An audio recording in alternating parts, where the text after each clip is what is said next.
Hey everyone, welcome, welcome. It's day two of the self-care challenge, the 5-day self-care challenge. So welcome, and I appreciate you taking time out for yourself today. It's very important, and you deserve to be here, and this is right where you're supposed to be today. So thank you again for being here. I'm Kelly. C.K. Collins is my pen name for the book that I wrote, The Swipe Right Effect, The Power to Get Unstuck.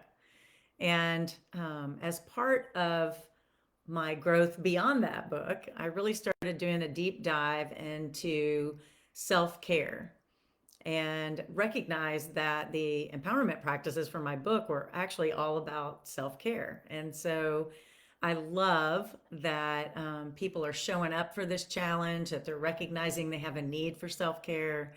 And, as part of this challenge, we are addressing the 5 pillars of my Momentum Revolution program: the heart, mind, soul, body, and relationships. Today, we're going to talk about a habit that involves creating a personal workspace for focus, productivity, and soul work. So, our lives are so busy and busy in different ways. Each one of us has our own crazy schedule. But a lot of times we get to the end of the day without having done a thing for ourselves. We're still in the yoga pants that we threw on in the morning before we had to go and do the first task, or take the kids to school, or hop on the 8 o'clock meeting, or run to the grocery store for creamer because I'm out. There's all kinds of reasons, but a lot of times we just jump into the day and we don't take time for ourselves. So, as we mature, we need to understand the need to give ourselves the daily self care. So, in the Swipe Right Effect book, I interview Loretta. And Loretta shared with us that she self soothes by going to what she calls her workshop, which is the name she's given her safe space. It's actually quite a lovely space in her home. She has a rocking chair in front of a fireplace, and the chair faces away from her desk, so she's not thinking about work as she's sitting there. And she usually has a book waiting, or maybe the Audible version of The Secret, one of her favorite books. But it's a safe place that is just for her, where she can workshop an idea or delve into some new learning, a new book, a new experience. And so I'm wondering if you have a safe place like that for your workshop. And a workshop is um, basically a period of discussion or practical work on a particular subject, which a group of people are trying to gain knowledge or share their experience. It can also mean seminar or meetings. But what I'm talking about is where you go to workshop ideas for your life, go workshop your dreams, the things that you want to accomplish, to contemplate your life purpose and how you can make a difference in the world. So you can be creating tangible items in this. You could be maybe doing writing, you can be doing reflection, you can be working on something for weeks that finally culminates. But you have to pay attention and have the time dedicated to do this. And sometimes it's uncomfortable for people to take that time for themselves. They feel like that the world will see it as wasted time, or that they're not doing what they should be doing for their family. There's always something you could be doing for someone else, but this is really important, to create a space where you have the time to work on yourself. And the first step to identifying this workshop, this physical place to go, is, it needs to be safe. It needs to be a place where you're not worried about anybody bothering you, or, you know, a lot of that is communication though. So it can be a place in your home, a study room.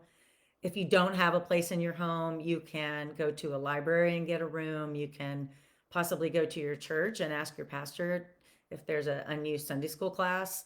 There's or a small chapel at your church, a park bench. There's a lot of places that can become your safe place as long as it's a consistent place that you go. But it needs to be a physical place that represents this time for you to be still and to follow your instincts. So, part of it is also being able to, when I say safe place, it means a place to put your writing, your work, your journal or a diary, whatever it is that your family holds that place sacred. So not only do you physically have the habit of going to that place, but your belongings, your thoughts, and everything you're creating when you're in creative mode are also safe. So, like if you're working on your life purpose and you're really doing a lot of journaling on that, you want that to be safe. Um, so, moving on to another use for the physical place, the workshop, is a it's a place to prepare for meditation and to create meditation, like giving your body that time. So you want to have the pillow in place, a blanket, a maybe your earbuds. So if you're going to do a guided meditation, but this is another thing that you can do in this physical space. So another example of a workshop, my friend Karen calls it her nest. And in her bedroom, she has created this safe place for her to do her reading, her praying, and her meditating. She has a space where things that are dear to her, feathers that she's picked up on a trail, or special rocks. I collect heart shaped rocks in sea glass. So, I mean, she puts out her things that are beautiful to her, things that remind her of amazing hikes she had or travels that she's had. She likes to have an electric tea kettle there. It reminds her of her travels to Europe. So she has an electric tea kettle. She has her teacups and her tea bags, and she always has herbal tea at her fingertips when she's in her nest. So that's another example of how you can create that safe space for yourself. So a lot of us work from home now too, and so we might be surrounded by family. We might be trying to work in our home where that used to be our safety zone and where we went after work. Now it is where we work all day long. This where I'm sitting is I'm sitting at my dining room table. That's my living space behind. And sometimes it can feel like it's encroaching upon my life that my work is sitting right there. But I've created that. I have that, call it my white comfy chair. And I have an Afghan or a prayer shawl that my mother made me. And so when I wrap that around me, it's a signal to my body that I am here to do work. I have a physical reaction now because of this habit of going to that place. My body knows it's time to relax and that I get to do this thing that I love, this studying and this learning. And of course, I'm warm because of the Afghan, that you want to be physically comfortable. But it's also an internal recognition. My soul knows now when I go there, it is to do my work, my healing, my learning, and my growing.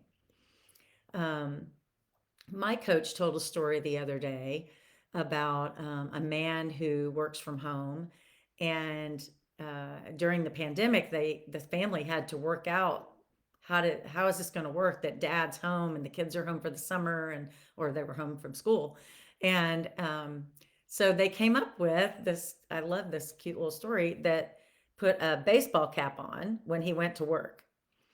And that became his signature baseball cap for his clients and people that he talked to. But it was also a signal to the family that he was in his space to work. That hat represented his quiet zone, his safe zone. And when he took that hat off at the end of the day or during lunch, the family knew dad's home, dad's here, dad's available. You know, the wife knew she could talk to her husband about normal daily things, but there was a physical recognition that he was doing his work. So when you are creating a safe space in your home, I described mine a little bit, I described Karen's a little bit, and Laura's. And so here are some things that you could put in your safe space. Having a place to light a candle that just has soft lighting. I have a lamp that can maybe go down a notch so it's not bright. I would try to be in a place that doesn't absolutely have to have overhead lighting.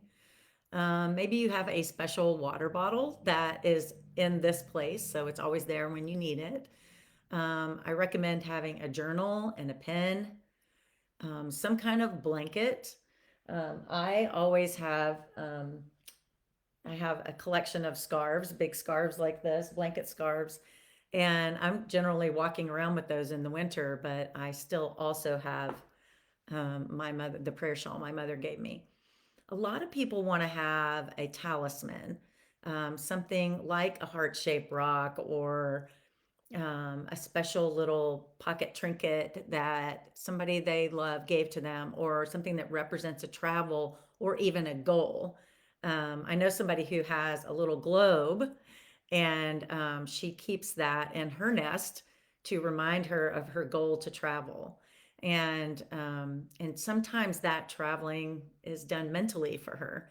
Like she goes back to the places that gave her peace, that mountaintop that she sat on, and that little tiny miniature globe is a reminder that when she goes into meditation to remember all these special times and special places.